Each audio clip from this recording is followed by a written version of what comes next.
নমস্কার, আমি মালদা থেকে আলপনা বলছি। সবাই কেমন আছেন? আশা করি সবাই ভালো আছেন, আমিও ভালো আছি। চলুন আজ কী রান্না করা যায় দেখা যাক। আজ রান্না করবো আমি পিয়ালি মাছ, বড়ি, টমেটো, ফুলকপি, আলু, ধনেপাতা দিয়ে পিয়ালি মাছ করবো। আমি এখানে বড়ি নিয়ে নিয়েছি কয়েকটা, দুটো টমেটো নিয়ে নিয়েছি ছোটো ছোটো মিডিয়াম সাইজের, একটু ফুলকপি কেটে নিয়েছি, একটা একটা আলু কেটে নিয়েছি, ধনেপাতা নিয়ে নিয়েছি, একটা পেঁয়াজ নিয়ে নিয়েছি। আর লাগবে হচ্ছে মশলা আমার আদা, লঙ্কা, তেজপাতা, আর এখানে হচ্ছে লঙ্কার গুঁড়ো, জিরের গুঁড়ো, ধনের গুঁড়ো, একটু সর্ষের গুঁড়ো দিয়েছি, যেহেতু পেয়ালি মাছ একটু সর্ষে দিলে ভালো। এখানে মাছটাকে ধুয়ে হলুদ লবণ মাখিয়ে আমার তেলটা গরম হয়ে গেছে, মশলাটা করে নিচ্ছি। আর মাছে এখানে তেজপাতা, শুকনো লঙ্কা, জিরে সম্বাদ দিয়েছি, পেঁয়াজটা একটা মিডিয়াম সাইজে ভেজে নেবো। আর এখানে আমি আলু ফুলকপি মাছের তেলে সব ভেজে দিচ্ছি। আমার দেরি হয়ে যাচ্ছে বলে আমি আলাদা একটা গ্যাস পরিমাণ মতন হলুদ দিয়ে দেবো, স্বাদ মতন লবণ। এখানে আমি ধনেপাতা, টমেটো সব দিয়ে দিলাম।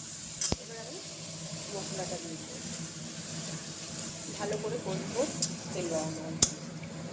এখানে আমি বড়িটাকেও লালচা করে ভেজে নিলাম লাস্টে। যেহেতু আজকে মাছের তেল কম দিয়েছিলাম, এখানে ভাজছিলাম, এই তেলগুলো সব আমি এই কড়াইতে ফেলে দিলাম। এবার মনে হচ্ছে মাছের তেল দিয়ে, আর আমি যা করি সব মশলা দিই। আমি কারোর রেসিপি ফলো করি না, নিজের মনের মতনই রান্না করি। এক্সট্রা রান্না এই জন্য বেশি একটু তেলটা আমার একটু বেশি লাগে। বড়ি, আলু, ফুলকপি দিয়ে ভালো করে কষে দিলাম, সিদ্ধ হয়ে গেল। এবার আমার মশলাটা কষা হয়ে গেল। এবার আমি একটু ঝোলটা বেশিটাই দিলাম বড়িটা সিদ্ধ হওয়ার জন্য, আঁচটা কমিয়ে সিদ্ধ করবো বড়ি। ঝোলটা ফুটে গেছে, কালারের জন্য। এবার আমি মাছটা দিয়ে দিলাম। আমরা দুজন তো অর্ধেক ভাজা রেখে দিয়েছি, আমার বরটা এখন মাছ খেতে চাচ্ছে না, ভাজাটাই খাচ্ছে।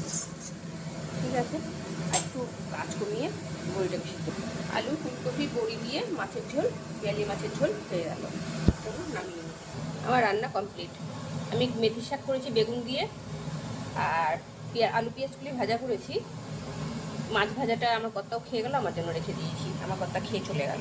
আর আমার পিয়ালি মাছ, আলু, টমেটো, ফুলকপি, বড়ি, ধনেপাতা দিয়ে হয়েছে। তুমি কেমন হচ্ছে রেসিপিটা অবশ্যই কমেন্ট করে জানাবেন। নতুন নতুন রেসিপি থাকার জন্য সঙ্গে থাকবেন, চ্যানেলটা সাবস্ক্রাইব করবেন। টাটা।